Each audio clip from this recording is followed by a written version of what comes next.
এখানে একটি হারমাদ আছে আব্দুল বলে, তাকে দিয়ে গোটা কত ঝান্ডা লাগিয়েছে। এই ঝান্ডাগুলো না লাগিয়ে যদি কৃষক পরিবারের পাশে দাঁড়াতো তাহলে বুঝতে পারতাম যে এরা রাজনৈতিকভাবে মানুষের পাশে থাকে। যাই হোক, এসব করে ভাই কিছু হবে না, আপনাদের ব্যবসা আমরা গুছিয়ে দিয়েছি, আর বাকি যেটুকু খাচ্ছেন সেটাও বন্ধ করব। 2500 টাকা করে কালোবাজারি হচ্ছে। সারের কালোবাজারিদের সঙ্গে আপনারা আছেন।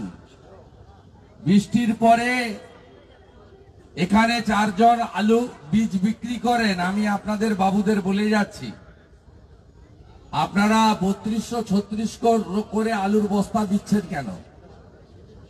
আপনারা ভাবছেন এই টাকাগুলো রাখতে পারবেন?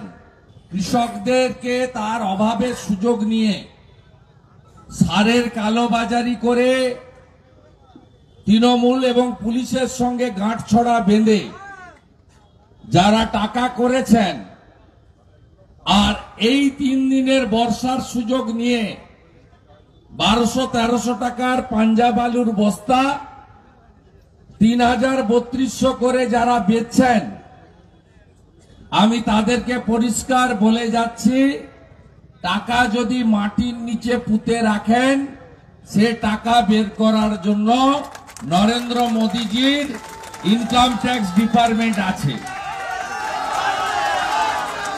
টাকা আপনি কোথাও রাখতে পারবেন না। এই মুহূর্তে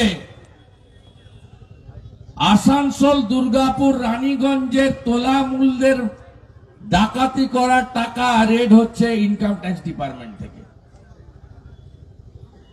কয়লা থেকে যারা টাকা তুলেছেন, মালদাতে রেড করছে সিবিআই। না, মোদীজির যে স্লোগান, না খাউঙ্গা না খানে দুঙ্গা, এই বাপিয়া আড্ডরা খুব সাবধান থাকবেন। তৃণমূল এখন জনবিচ্ছিন্ন হয়ে গেছে। এরা কৃষক বিরোধী। এরা কৃষকদের পাশে থাকলে আমাদেরকে এই চেয়ে চিনতে আলুর বস্তা নিয়ে ঘুরতে হতো। এটা সরকারের কাজ, এটা বিজেপির কাজ নয়।